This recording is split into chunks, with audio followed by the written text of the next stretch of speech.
ರೀತಿ ಹುಂಬತನ ಅವರಲ್ಲದ ಒಂದು ಅಟ್ಯಾಚ್ಮೆಂಟ್ ಆದ್ರೆ ಅದು ಮಾಡೋ ತನಕ ಸುಮ್ಮನೆ ಇರೋದಿಲ್ಲ ಒಂದಂಥ ಮನಸ್ಥಿತಿ ಅವರಿದ್ದಾರೆ.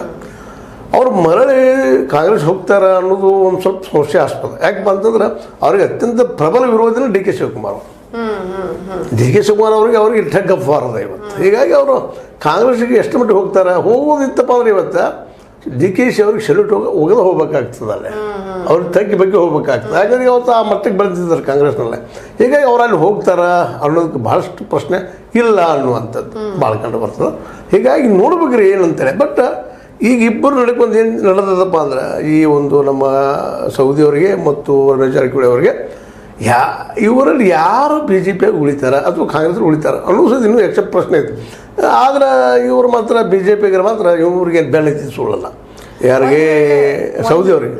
ಒಂದು ವೇಳೆ ಸೌದಿ ಅವರು ಬಿಜೆಪಿ ಹೋಗೋದಿಕ್ಕೆ ಒಪ್ಕೊಂಡ್ರು ಅಂತ ಅಂದ್ರೆ ರಾಜಕೀಯವಾಗಿ ಯಾವೆಲ್ಲ ಬೆಳವಣಿಗೆಗಳಾಗುತ್ತೆ ಅಂತ. ಒಂದನೇದ್ದು ಅವ್ರು ಎಲ್ಲಿಯವರೆಗೆ ರಮೇಶ್ ಜಾರಕಿಹೊಳಿ ಅವರವರೆಗೆ ಅವರ ಪರವಾಗಿ ಅಂದ್ರೆ ಅವ್ರನ್ನ ನಾವು ಇಲ್ಲಪ್ಪ ಅವ್ರು ನಾವು ಸಪೋರ್ಟ್ ಮಾಡೋದನ್ನ ನಿಮ್ಮನ್ನ ಅವ್ರು ಕಂಡೀಷನ್ ಆಗ್ತಾ ಇದ್ದಾರೆ. ಅವರು ಯಾರೋ ಸೌದಿ ಅವರು ಅಂದ್ರೆ ಅವ್ರು ತಾವು ರಾಜಕೀಯ ಫ್ಯೂಚರ್ ನೋಡ್ಕೊಳ್ಳೋರು. ನಾಳೆ ಸಹಜವಾಗಿ ಅವ್ರು ನಾಳೆ ಕಾಲು ತೊಂದ್ರಾಗಬಾರ್ದು. ಕಾಂಗ್ರೆಸ್ನಲ್ಲಿ ಇದ್ದೆ ನಾನು, ಡಿ ಕೆ ಶಿ ಅವರು ಏನೋ ಮುಖ್ಯಮಂತ್ರಿ ಅವರು ಏನೋ ಆಶ್ವಾಸನೆ ಕೊಡ್ತಾ ಇದ್ದಾರೆ, ನಾವು ಅದ್ರ ಬಿಟ್ಟು ಇಲ್ಲಿ ಬಂದೀವಪ್ಪ ಅಂದ್ರೆ ನಾಳೆ ಇದ್ದ ಪಾರ್ಟಿಗೆ ಇದ್ದಾರೆ ಅವರು.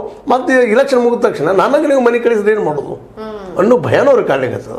ಯಾಕಂದ್ರೆ ಇವರು ಸಾಮಾನ್ಯರಿಲ್ಲ ಜಾರಕಿಹೊಳಿ ಅವರು.